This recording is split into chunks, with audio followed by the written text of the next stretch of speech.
جب اس نے سلیب پر میں کہا پیاسا میں ہوں۔ پیاسا ہوں، مگر وہ کہتے ہیں کہ ابن آدم کھاتا پیتا آیا، اور وہ کہتے ہیں دیکھو اور شرابی آدمی محصول لینے والوں اور گناہگاروں کا یار ہے۔ لیکن ہم خدا کا شکریہ ادا کرتے ہیں کہ اس پر الزام لگایا گیا کہ وہ گناہگاروں کا اور محصول لینے والوں کا یار ہے، لیکن اس طرح نہیں جیسے وہ مسیح کے بارے میں کہنا چاہتے تھے۔ محصول لینے والوں اور گناہگاروں کا یار، یعنی کہ وہ کہنا چاہتے تھے کہ مسیح آزاد کردار ہے۔ کیا مسیح ایسا تھا؟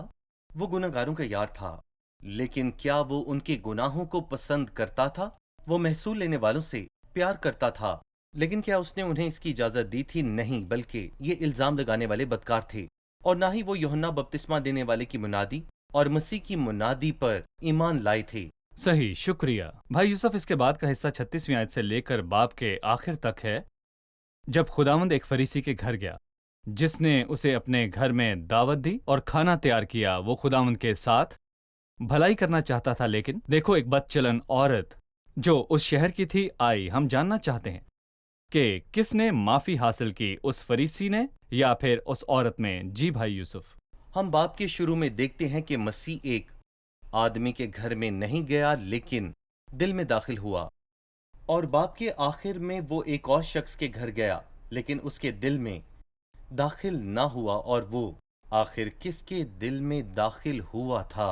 ایک غریب عورت کے دل میں۔ ہم نے اس باب میں دیکھا کہ نیتن کی بیوی جو کہ امید نہ ہونے کے سبب سے شکستہ دل تھی، اور ہم دیکھتے ہیں یہاں عورت ہے جو مکمل طور پر نا امید ہے، پھر بھی وہ توبہ کے آنسوؤں اور پیار کے بھوسوں کے ساتھ آئی۔ جیسا کہ ہم کلام میں اس کہانی کو پڑھتے ہوئے دیکھتے ہیں کہ اس نے ایک لفظ بھی نہیں کہا، پھر بھی بہت کچھ کہہ گئی۔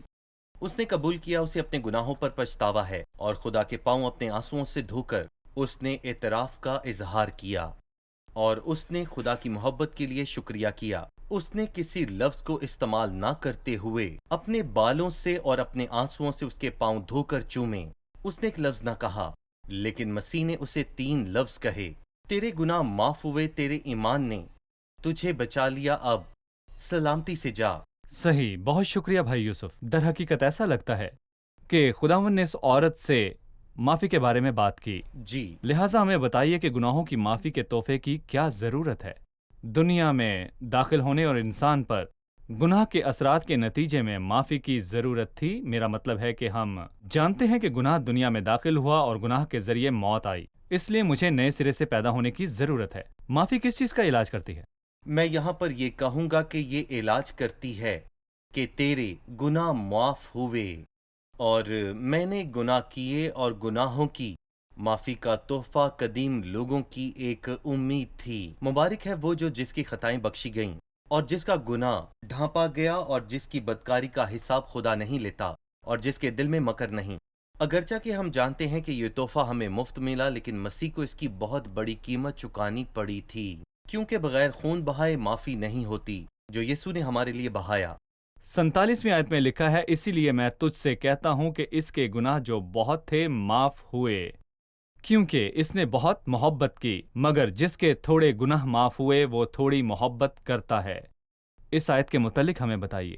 دیکھیے، مسیح کے نظریے پر قائم رہتے ہوئے ہم یہ کہہ سکتے ہیں جو شخص پیار نہیں کرتا اس کے گناہ بھی معاف نہیں کیے گئے تھے، اور میں یہاں پر یہ کہوں گا ایک شخص جس میں، اور یہ اس چیز کا ثبوت ہے کہ اس مرد یا عورت نے معافی کے تحفے کا مزہ نہیں چکھا، اور اس شخص نے ظاہری طور پر مسیح سے پیار نہیں کیا، اس نے پیار نہیں دیکھا، لیکن محبت معافی حاصل کرنے کے لیے ادا کی جانے والی قیمت ہے، بلکہ یہ ایک معافی کا ثبوت ہے کہ آپ پیار کرتے ہیں، اور اگر آپ کے تمام گناہوں کو مسیح نے معاف کر دیا ہے تو مسیح کی براہ راست گناہوں کی معافی کا نتیجہ یہ ہے کہ آپ اس سے پیار کرتے ہیں۔ میں یقیناً اس سے پیار کروں گا جس نے میری خاطر صلیب پر اپنا خون بہایا، اور اگر میں پیار نہ کروں تو اس کے لائق نہیں۔ جب کبھی بھی مسیح نے بولا یا اعلان کیا یا یہاں تک کہ کوئی معجزہ کیا تو اس سے اس کی الوہیت ثابت ہوئی۔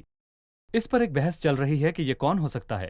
جب مسیح نے معاف کرنے کی صلاحیت کا اعلان کیا تو 49ویں آیت میں لکھا ہے، اس پر وہ جو اس کے ساتھ کھانا کھانے بیٹھے تھے اپنے جی میں کہنے لگے کہ یہ کون ہے جو گناہ بھی معاف کرتا ہے؟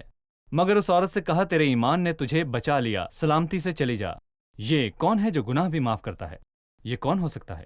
ایک سوال ایسا ہے اور یہ وہ سوال ہے جو تب بھی پوچھا گیا جب یسوع المسیح زمین پر تھا، اور یہ سوال موجودہ دور میں بھی پوچھا جاتا ہے، اور یہ سوال مسیح کے صلیب پر جانے اور ہمارے گناہوں کے قرض ادا کرنے سے پہلے پوچھا گیا، لیکن آج بھی بہت سارے لوگ یہ دعویٰ کرتے ہیں کہ کوئی گناہ معاف نہیں کر سکتا، کہ یہ کام کرو تو تمہارے گناہ معاف کر دیے جائیں گے۔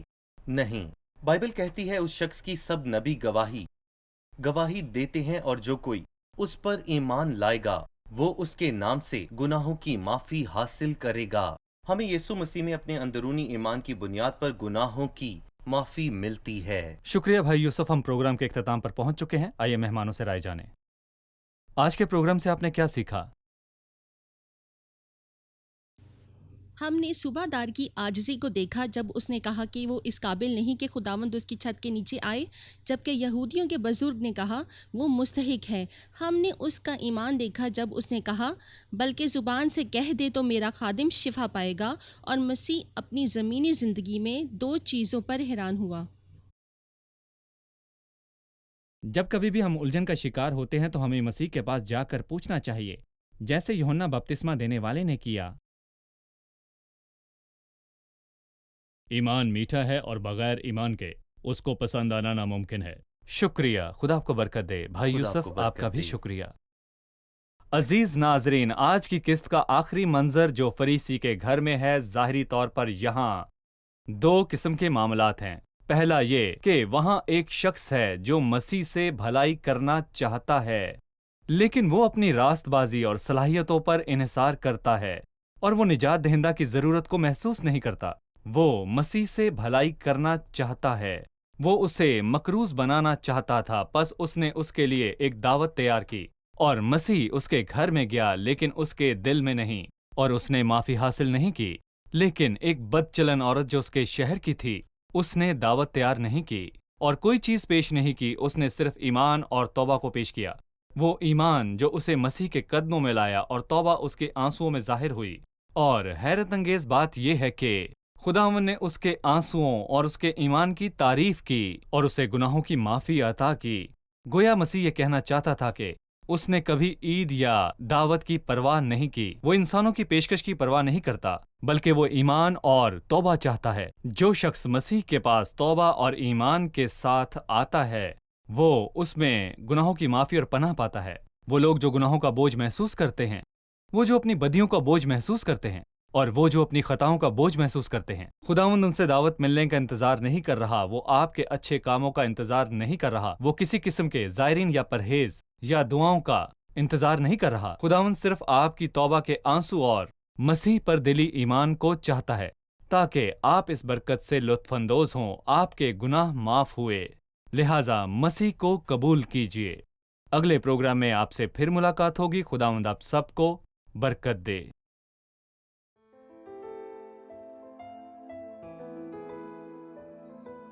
تیرا کلام رہے گا قائم، پہاڑ جب نہ رہے خدایا، تیرے منہ کی ایک بات بھی ٹلے گی نہ، چاہے کچھ بھی ہو۔